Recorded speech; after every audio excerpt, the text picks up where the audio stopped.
Timnas Indonesia tak pantas setengah hati di Piala AFF 2024. Membawa nama bangsa di pentas internasional dan mengenakan seragam berlambang Garuda, Timnas Indonesia tak pantas setengah hati.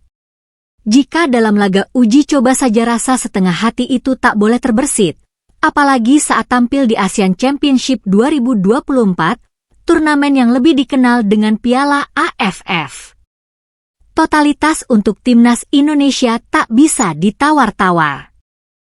Karena itu pula Shin Tae-yong tidak sepantasnya menyebut Indonesia mengirim Indonesia U22 di Piala AFF 2024. Membawa pemain kategori usia di Piala AFF 2024 boleh saja jadi pilihan, tetapi jangan sampai merendahkan.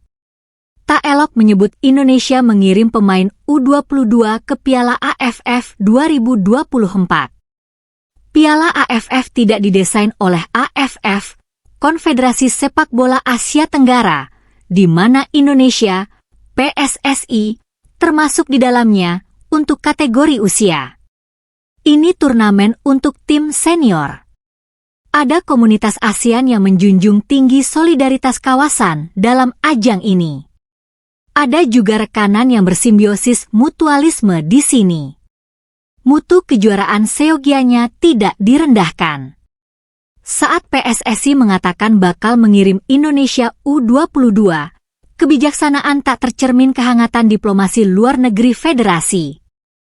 PSSI sepantasnya menghargai kejuaraan di kawasan sendiri. Kisah Piala AFF 2020-2021 bisa jadi cerminan. Saat itu Shin memanggil 13 pemain U23. Ini membuat Indonesia jadi tim termuda di dalam kejuaraan. Namun skuad ini melaju hingga final. Thailand sebagai contoh lainnya, beberapa kali mengisi skuadnya dengan pemain-pemain muda. Namun Thailand tak menyebut mengirim Thailand U23. Marwah Piala AFF tetap dijaga. Perkara prioritas sebuah bangsa, karena Piala AFF tak terlaksana dalam kalender FIFA sehingga klub tak wajib melepas pemain, itu soal lain. Ini soal cara menghargai kejuaraan. Sebab itu pula Shin Tae-yong tak pantas setengah hati. Persepsi bahwa fokus Indonesia mengejar Piala Dunia 2026 tentu benar, tapi tidak pas jika sambil mengerdilkan Piala AFF.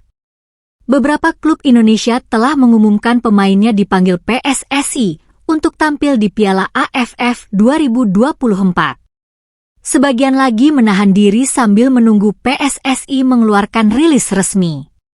Dari daftar nama yang telah beredar itu, semuanya pemain U22. Tak ada yang salah dengan pemanggilan ini.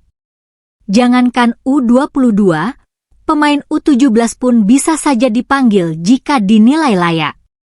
Hanya saja, jangan sekali-kali sebut tim yang akan tampil di Piala AFF 2024 adalah Indonesia U22. Indonesia tak pantas pongah dengan sebutan Indonesia U22 di Piala AFF 2024. Perkara prioritas bangsa tentu bisa difahami. Supporter bisa mengerti keputusan PSSI memanggil pemain U22 karena targetnya adalah SEA Games 2025 dan Piala Asia U23 2026. Negara lain juga akan memaklumi pandangan ke depan Indonesia. Namun, lawan bisa hilang rasa segan dan hormat jika Indonesia dengan terbuka meremehkan lawan-lawannya.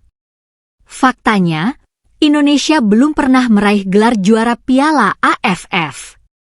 Sejak pertama kali digelar pada 1996, pencapaian terbaik Indonesia adalah 6 kali runner-up. Memakai istilah anak zaman sekarang, Piala AFF adalah kejuaraan ciki, tak sepenuhnya salah.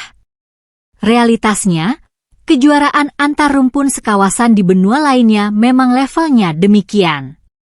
Tetapi, kembali lagi, Piala AFF adalah marwah kejuaraan kawasan yang sama-sama disepakati negara-negara anggotanya.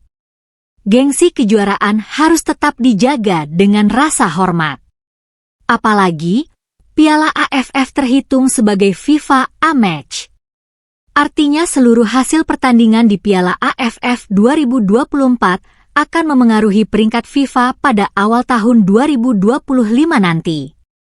Jangan sampai peringkat Indonesia yang meningkat setelah mengalahkan Arab terjun bebas karena tak serius di Piala AFF 2024. Perasaan yang sama seperti tampil di kualifikasi Piala Dunia 2026 layak digelorakan. Piala AFF 2024 akan bergulir mulai 8 Desember. Masih ada 2 waktu pekan lebih. Memanggil pemain muda di kejuaraan ini pantas didukung, tetapi meremehkan kejuaraan sama sekali tak elok.